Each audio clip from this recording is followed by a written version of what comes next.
બજારના જ્યારે વઘારેલા મમરાનો ચેવડો ખાઈએ છીએ ત્યારે એમ થાય છે કે આવા કેમ આપણાથી નથી બનતા. Hello friends, welcome to kitchen art. તો ફ્રેન્ડ્સ, આજે આપણે સ્પેશિયલ મસાલા સાથે મમરાનો ચેવડો બનાવીશું. મારી શીખવાડેલી 6 ટિપ્સ તમે ફોલો કરશો તો એકદમ બજાર જેવા ટેસ્ટી બનશે અને લાંબા સમય માટે એવો ને એવો જ સ્વાદ જળવાઈ રહેશે. ના તો મમરા પોચા પડશે, ના તો ખોરા થશે અને ના તો ફીકા લાગશે. સ્પેશિયલ મસાલા સાથે 6 ટિપ્સ ફોલો કરવાની છે.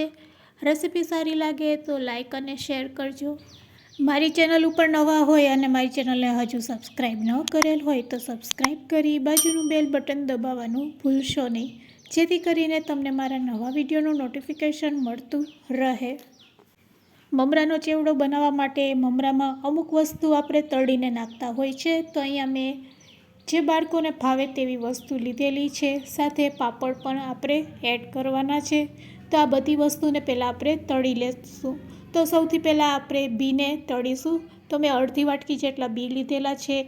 એકદમ સરસ તેલ ગરમ થઈ જાય પછી હાઈ ફ્લેમ ઉપર જ આપણે આ રીતે ઝારાની મદદથી સિંગદાણાને તળી લેશું અને સિંગદાણા ફૂટવા લાગે એટલે તરત જ આપણે તેલમાંથી તેને કાઢી લેશું. તો અહીંયા આપણા સરસ બી તળાઈ ગયા છે. તે જ રીતે હાઈ ફ્લેમ ઉપર આપણે 2 પાપડને તળી લેશું. પાપડ તળાઈ જાય એટલે બાળકોને ભાવે તેવા કલરિંગ ભૂંગળા પણ તળી લેશું. તો ભૂંગળા પણ મેં અડધી વાટકી લીધેલા છે અને અડધી વાટકીમાંથી તો આખો ડબ્બો ભરાઈ જાય તેટલા ભૂંગળા છે તે તળાઈ જશે.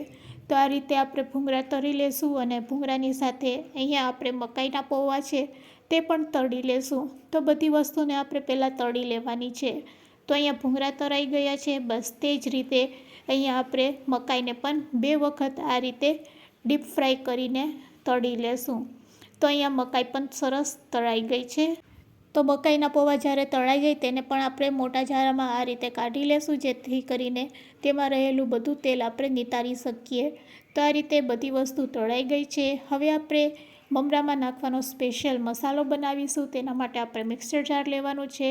કાશ્મીરી લાલ મરચું પાવડર 1 ચમચી, અડધી ચમચી હળદર પાવડર, થોડોક ચાટ મસાલો નાખીશું અને થોડોક અહીંયા આપણે કિચન કિંગ મસાલા નાખીશું. સાથે થોડુંક આપણે મીઠું એડ કરવાનું છે અને થોડુંક આપણે સંચર પાવડર એડ કરશું. જો તમારે આ સ્ટેજ ઉપર ખાંડ નાખવી હોય તો દળેલી ખાંડ 1 ચમચી એડ કરી શકો છો, પણ મેં અત્યારે ખાંડ સ્કીપ કરેલી છે. તો અહીંયા આપણો સ્પેશિયલ મસાલો છે તે એકદમ સરસ તૈયાર થઈ ગયો છે. આ મસાલાને તમે બનાવીને સ્ટોર પણ કરી શકો છો અને આ મસાલાના કારણે જ બજાર જેવા મમરા તૈયાર થશે. તો મસાલેદાર મમરાનો ચેવડો બનાવવો હોય તો આ સ્પેશિયલ મસાલો તમારે તૈયાર કરી લેવાનો.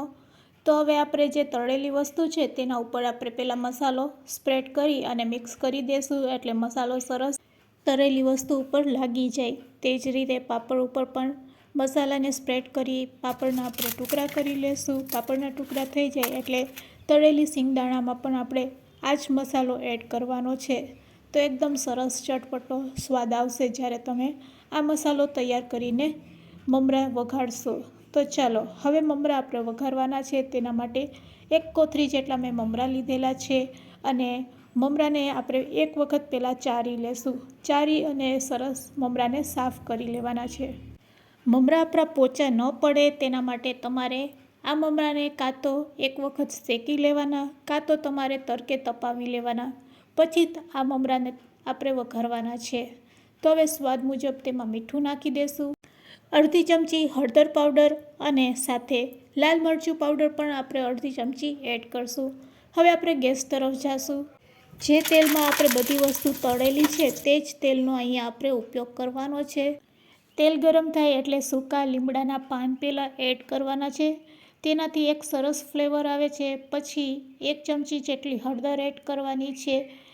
ગરમ તેલમાં હળદર નાખીને તરત જ મમરા આપણે એડ કરી દેવાના છે અને આ રીતે હલાવીને મમરાને આપણે વઘારી લેશું. તો અહીંયા મમરા તો વઘારાઈ ગયા છે, પણ જો બજાર જેવો ટેસ્ટ આપવો હોય તો શું કરવાનું છે, તો ગેસની ફ્લેમ બંધ કરી દેવાની છે અને પછી ગેસની ફ્લેમ બંધ કર્યા પછી જે આપણે મસાલો તૈયાર કરેલો છે એ બધો મસાલો હવે આપણે આ મમરામાં એડ કરશું. સાથે ચટપટો સ્વાદ આપવા માટે અહીંયા આપણે આમચૂર પાવડર એડ કરશું. આમચૂર પાવડર એડ કર્યા પછી જો તમારી પાસે દળેલી ખાંડ હોય તો 1 ચમચી જેટલી દળેલી ખાંડ પણ તમે એડ કરી શકો છો. ખાંડ ન નાખવી હોય તો સ્કીપ કરી શકો છો. બજારમાં જે વઘારેલા મમરાનો ચેવડો મળે છે તેમાં લીંબુના ફૂલ એડ કરવામાં આવે છે અને તેના કારણે ઘણી વખત શરીરમાં દુખાવો પણ થતો હોય છે, સાંધાના દુખાવા પણ થતા હોય છે. તો અહીં આપણે લીંબુના ફૂલની જગ્યાએ આમચૂર પાવડરનો ઉપયોગ કરેલો છે, જે શરીરને નુકસાન નહીં પહોંચાડે. બસ હવે આપણે તળેલી વસ્તુ છે તે મમરામાં એડ કરી દેવાની છે અને સાથે અહીંયા આપણે સેવ પણ એડ કરી દઈશું. તળેલી સેવ એડ કર્યા પછી ચેવડાને આ રીતે આપણે મિક્સ કરી લેશું. ચેવડાને મિક્સ કર્યા પછી તેમાં પાપડ પણ આપણે એડ કરવાના છે, તો તે પણ આપણે એડ કરી દઈશું. મમરાનો ચેવડો તૈયાર છે, જે સ્વાદમાં એકદમ બેસ્ટ છે. અને હા, હોસ્ટેલના બાળકો માટે જો તમે આ ચેવડો બનાવતા હોય તો 2 મહિના માટે એકદમ સરસ એવા ફ્રેશ રહેશે. એક જ સ્વાદ રહેશે, ના તો પોચા પડશે અને એકદમ ટેસ્ટી લાગશે. તો ફ્રેન્ડ્સ, આ રેસીપી તમે ક્યાંથી જોઈ રહ્યા છો તે મને કમેન્ટ્સમાં જરૂરથી કહેજો. સ્ટોર કરવા માટે આપણે એરટાઇટ ડબ્બાનો ઉપયોગ કરશું, જેથી કરીને મમરા એકદમ ફ્રેશ રહેશે અને ક્રિસ્પી પણ રહેશે.